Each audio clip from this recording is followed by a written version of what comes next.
Jadi dia berharap bahwa majelis hakim ini menggunakan hati nuraninya, bahwa dia menganggap tidak pernah melakukan perbuatan itu. Jadi harapan Isa Jega, keadilan bisa berpihak, keadilan itu ditegakkan. Itu pesan dari Isa Jega. Bertindak sebagai kuasa hukum Adrena Isa Jega, atau yang kita kenal Mami Isa. Dalam hal ini saya beserta tim yang tergabung dalam firma hukum Ronald Sapriansa telah melakukan upaya hukum luar biasa terhadap perkara Adrena Isa Jega, bahwa pada tanggal 22 April kita telah mendaftarkan peninjauan kembali di PN Kepanjen. Nah, kemudian pada tanggal 30 April itu sudah disidang, dan atas memori peninjauan kembali yang kita lakukan secara formil sudah diterima oleh PN Kepanjen dan diteruskan, yang saat ini sedang dilakukan pemeriksaan tentang material perkaranya di Mahkamah Agung. Nah, jadi dalam konteks peninjauan kembali ini ada beberapa dalil yang kami sampaikan, bahwa yang pertama, apa yang dituduhkan, apa yang diputuskan oleh pengadilan PN Kepanjen dan diperkuat oleh putusan PT Surabaya dan juga Mahkamah Agung tentang Adrena Isa Jega didakwa melakukan tindakan ancaman pencemaran, ancaman membuka rahasia, dan tindakan memaksa sebagaimana yang diatur dalam pasal 27B Undang-Undang ITE. Nah, dalam pada faktanya itu bahwa apa yang dituduhkan itu tidak ada terbukti di pengadilan. Tindakan pencemaran, ancaman pencemaran, tindakan ancaman membuka rahasia, dan tindakan memaksa itu tidak terbukti. Nah, anehnya lagi, yang menjadi dalil PK kita ini ada dua hal. Yang pertama, kita melihat bahwa pertimbangan hukum majelis hakim yang memutus perkara tersebut ini terdapat kesalahan. Karena apa? Tidak memuat analisis yuridis tentang tindakan ancaman pencemaran itu, tentang tindakan ancaman membuka rahasia, dan tentang tindakan memaksa. Jadi pada putusan PN Kepanjen itu dari halaman 154 sampai 164 itu tidak ada pertimbangan hukum sama sekali yang menyatakan bahwa Adrena Isa Jega ini melakukan perbuatan ancaman pencemaran. Nah, itu satu. Baru yang kedua, kita melihat bahwa terdapat pertentangan. Pertentangannya di mana? Yang pertama, bahwa pada halaman 155 itu majelis hakim menyatakan tindakan ancaman pencemaran, tindakan membuka rahasia, dan memaksa itu harus kumulatif. Artinya seluruh unsurnya harus terpenuhi. Nah, namun di halaman 157 hakim menyatakan bahwa itu boleh hanya salah satu atau boleh alternatif. Nah, ini kan aneh gitu. Nah, kemudian lagi dalam fakta persidangan bahwa tidak ada terbukti. Nah, kita melihat hakim hanya berpatok pada satu pendapat ahli. Nah, ini menurut kita pertimbangan itu cacat.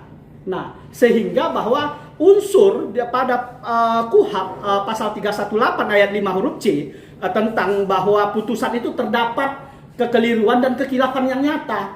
Karena apa? Pertimbangannya saling bertentangan. Nah, di mana pertentangannya antara halaman 155 dan 157 itu jelas. Nah, itu satu.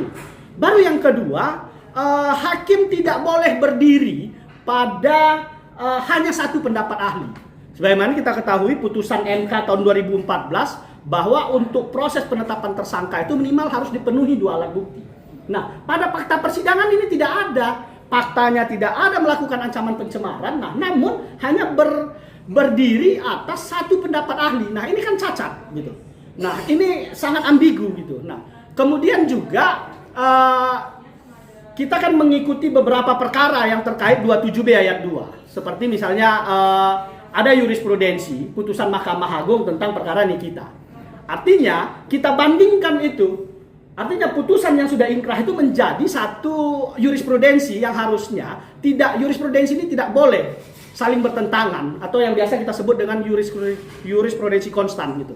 Nah, pada putusan PN Jaksel kemudian diperkuat oleh PT DKI, kemudian juga Mahkamah Agung, di situ jelas ancamannya ada, perbuatannya ada, nah kemudian pertimbangannya ada dan juga harus kumulatif. Gitu. Nah sementara di putusan Isa Jega itu tidak demikian. Nah itu pertentangan-pertentangan. Nah jadi kita melihat bahwa serangkaian peristiwa ini, serangkaian putusan yang diputuskan terhadap Isa Jega ini mengandung kecacatan. Nah, ketika putusan itu tidak memuat pertimbangan hukum, analisis yuridis dan lain-lain sebagaimana dalam KUHP itu diatur pada pasal 250, itu putusan tersebut itu cacat hukum. Harus dibatalkan gitu. Nah, jadi kita melihat bahwa Majelis Hakim PN Kepanjen, kemudian Majelis Hakim Tinggi PT Surabaya dan juga Mahkamah Agung dalam memutus perkara Isa Jega ini sudah jelas-jelas keliru dan ada kekhilafan. Nah sehingga itu yang menjadikan dalil kita untuk melakukan peninjauan kembali sebagaimana yang diatur dalam pasal 318 ayat 5 huruf C. Nah itu jadi sehingga kita berharap Majelis Hakim yang memeriksa perkara saat ini, yang memeriksa perkara PK ini untuk lebih berdiri objektif, melihat pertimbangan-pertimbangan, karena atas memori yang kita sampaikan itu jaksa menyampaikan pendapatnya dan tidak ada substansi pendapat jaksa itu yang membantah dalil kita itu. Artinya kalau secara material ya kan, nah PK kita ini harusnya diterima. Karena apa? Tidak ada juga bantahan jaksa atas dalil yang kita sampaikan. Nah, itu satu. Baru yang terakhir saya mau sampaikan bahwa ancaman pencemaran ini adalah tindak pidana material. Yang didakwakan terhadap Isa Jega ini adalah tindak pidana material. Yang dimaksud tindak pidana material itu ada dulu akibatnya gitu. Ada dulu akibatnya. Sudah terjadi. Hei, aku punya rahasiamu. Kalau kau nggak bayar sama aku, akan kucemarkan. Ini tidak ada gitu. Nah, belum ada akibatnya, belum ada bukti yang membuktikan bahwa Isa Jega menerima uang, memeras, mengancam gitu, memaksa, tidak ada. Nah, tapi hakim kita lihat memutus itu tanpa berdasarkan pertimbangan hukum yang jelas. Nah, jadi mungkin itu paparan dari kita. Jika ada rekan-rekan media yang ingin nanya sesuatu, silakan. Bang, ini kan dari 3 pasal yang disangkakan tidak ada yang terbukti ya, Bang ya? Iya. Berarti di sini memang ada, Abang lihat di sini memang ada sesuatu yang dipaksakan atau ada power abuse sendiri, Bang? Nah, kita mengingat siapa pelapornya ya, Bang? Iya. Ya, jadi gini dia. Dari pasal itu kan ada 3 unsur yang seperti saya jelaskan tadi. Namun hakim bertentangan menilainya. Di satu sisi hakim bilang ini harus kumulatif, di satu sisi ini harus alternatif. Ini boleh alternatif. Tapi kalaupun kita bicara alternatif saja, tidak ada satu unsur pun dari 3 unsur perbuatan melawan hukumnya yang terkandung dalam 27B itu yang terbukti di persidangan. Tidak ada ancaman pencemaran, tidak ada ancaman membuka rahasia, dan tidak ada tindakan memaksa. Namun kenapa dipaksakan putusannya itu melanggar pasal 27B? Nah, kita lihat di sini ya ada spekulasi-spekulasi dalam penegakan hukum. Nah, kita melihat di sini ada abuse of power gitu. Nah, yang dipertontonkan dalam perkara ini, nah sehingga kita yakin bahwa kalau majelis hakim berdiri tegak, maka ini batal demi hukum. Maka ini harusnya bebas. Bang, kalau saya flashback di belakang, Bang, kita ngomongin kronologis awalnya. Ini kan ada keterlibatan nama Dr. Oki, Dr. Samira dan segala macam, Bang. Mungkin bisa sedikit kasih nomornya, Bang, awal muasanya seperti apa sih, Bang, biar mungkin lebih terang-menerang, lebih jelas, lebih mengerti. Iya, jadi yang pertama kan saya kan menjadi kuasa hukum ini kan di PK ini.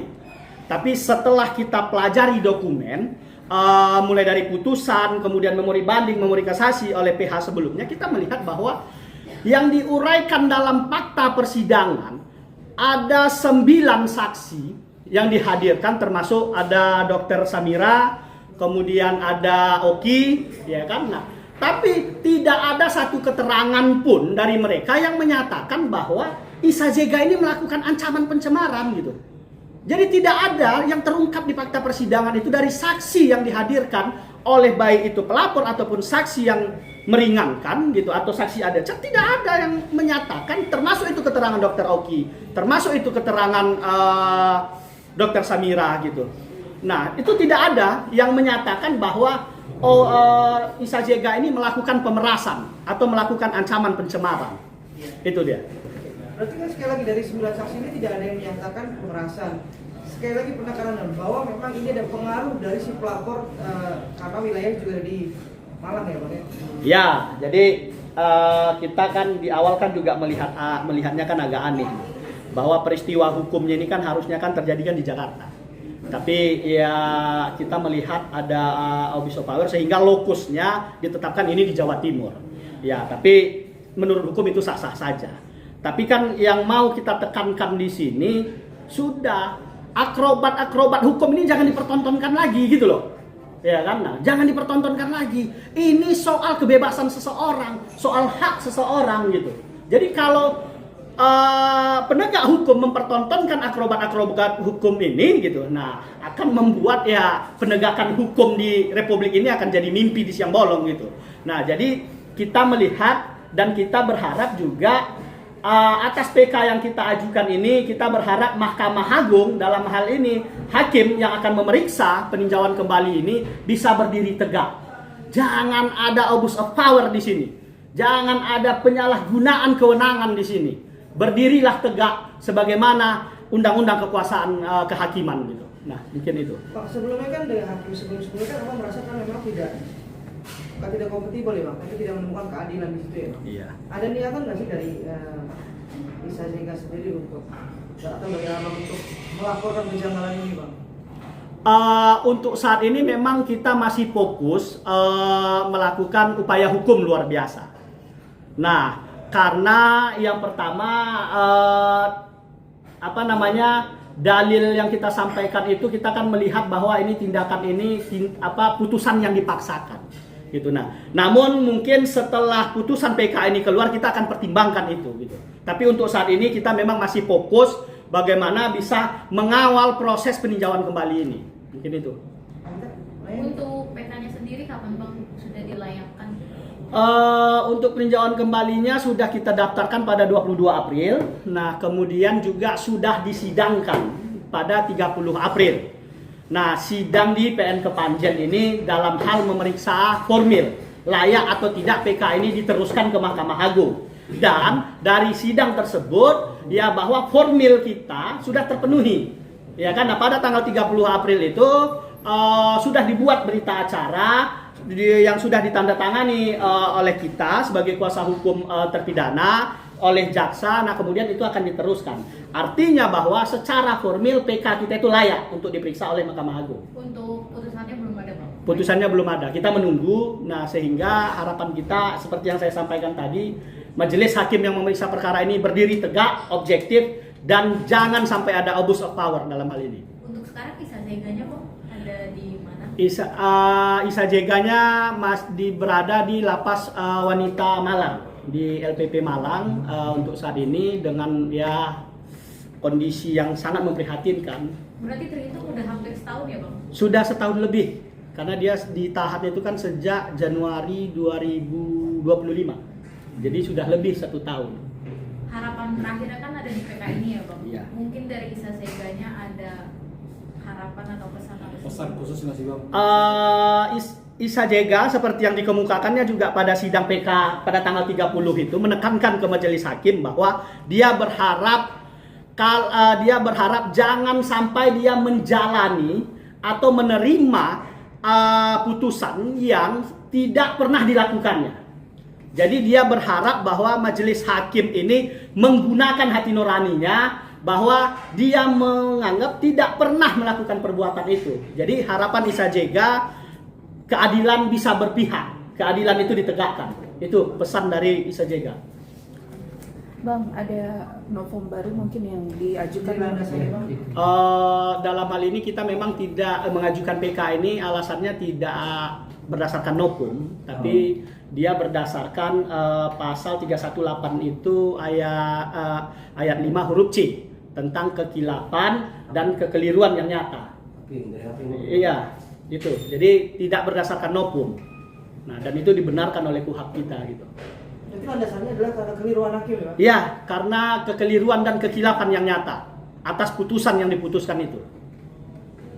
Oke. Oke. Oke, thank you Bang.